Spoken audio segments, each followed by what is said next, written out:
സഹോദരങ്ങളെ, ഇന്ന് നിങ്ങളുമായിട്ട് പങ്കുവയ്ക്കാൻ ലഭിച്ചിരിക്കുന്ന തിരുവചനം വിശുദ്ധ ബൈബിളിലെ പ്രഭാഷകന്റെ പുസ്തകത്തിലെ 3-ാം അധ്യായത്തിലെ 18-ാമത്തെ വാക്യമാണ്. ആ വാക്യം നമ്മളോട് പറയുന്നു, നീ എത്ര ഉന്നതനാണോ അത്രത്തോളം വിനീതനാകുക. നമ്മൾ എത്രത്തോളം ഉന്നതനാണെങ്കിൽ, നമുക്ക് വിദ്യാഭ്യാസപരമായിട്ട് അല്ലെങ്കിൽ സാമ്പത്തികമായിട്ട് അല്ലെങ്കിൽ ഔദ്യോഗികപരമായിട്ട് നമ്മൾ എത്ര ഉന്നതിയിലെത്തുന്നോ അത്രത്തോളം നമ്മൾ മറ്റുള്ളവരോട് സംസാരിക്കുമ്പോഴും പെരുമാറുമ്പോഴും വിനയത്തോട് പെരുമാറുക. അങ്ങനെയാണെങ്കിൽ നിന്റെ ജീവിതത്തിൽ അഭിവൃദ്ധി ഉണ്ടാകും, നിന്റെ ജീവിതത്തിൽ സമാധാനവും സന്തോഷവും ഉണ്ടാകും.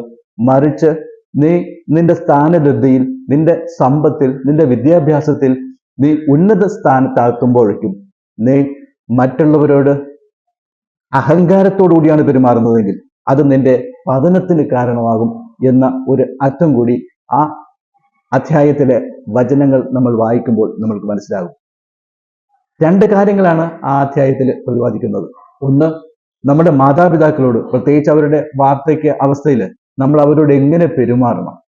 നിന്റെ വൃദ്ധ മാതാപിതാക്കളെ, നിന്റെ പിതാവിനെ നീ ബഹുമാനിക്കുമ്പോൾ, നിന്റെ മാതാവിനെ നീ ശുശ്രൂഷിക്കുമ്പോൾ നിന്റെ മക്കൾ നിന്റെ വാർദ്ധക്യത്തിൽ നിന്നെ സന്തോഷിപ്പിക്കും എന്ന് ആ വചനം ആ അധ്യായം നമ്മളെ ഓർമ്മിപ്പിക്കുന്നു. അതുകൊണ്ട് നമ്മൾ എങ്ങനെ പെരുമാറണം, എങ്ങനെ ജീവിക്കണം.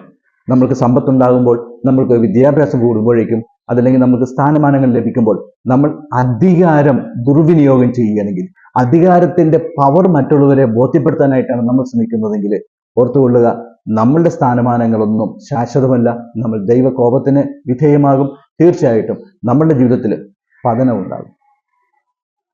നമ്മൾ അഹങ്കരിക്കാതെ വിനയത്തോടുകൂടി പെരുമാറുവാനായിട്ട് നമ്മൾക്ക് സാധിക്കണം. പ്രിയമുള്ളവരെ, ഈ മെയ് മാസം എന്ന് പറയുന്നത് പരിശുദ്ധ മാതാവിന്റെ വണക്കമാസമാണ്. അമ്മയുടെ മധ്യസ്ഥത്താൽ ഒരുപാട് അനുഗ്രഹങ്ങൾ നമ്മൾക്ക് ലഭിക്കുന്നുണ്ട്. അതുകൊണ്ട് തന്നെ അമ്മയോട് നമ്മളുടെ ആവശ്യങ്ങൾ, നമ്മളുടെ സങ്കടങ്ങൾ അമ്മയുടെ തിരുക്കുമാരനോട് മധ്യസ്ഥം വഹിക്കാൻ വേണ്ടി നമുക്ക് സമർപ്പിക്കാം. ആശുപത്രിയിലും വീട്ടിലും രോഗാവസ്ഥയിലും അപകടം മൂലവും കഴിയുന്ന ഒരുപാട് സഹോദരങ്ങളുണ്ട്. ഇന്നേ ദിവസം നമ്മൾക്ക് അവർക്ക് വേണ്ടി പ്രാർത്ഥിക്കാം. ഓരോ ദിവസവും നമ്മളെ സംബന്ധിച്ചിടത്തോളം ഒരു വരദാനമാണ്. ആ ദിവസം മറ്റുള്ളവർക്ക് വേണ്ടി എന്തെങ്കിലുമൊക്കെ സേവനം ചെയ്യുവാൻ കൂടി നമ്മളുടെ ജീവിതം കുറച്ചുകൂടി മെച്ചപ്പെടുത്തുവാനായിട്ടുള്ള പ്രവർത്തനങ്ങൾ ഏർപ്പെടുവാനായിട്ട് നമ്മൾക്ക് സാധിക്കണം. നിങ്ങളെല്ലാവരെയും ദൈവം സമൃദ്ധമായിട്ട് അനുഗ്രഹിക്കട്ടെ എന്ന് ആശംസിക്കുന്നു. വീണ്ടും മറ്റൊരു സന്ദേശവുമായിട്ട് നമുക്ക് നാളെ കാണാം.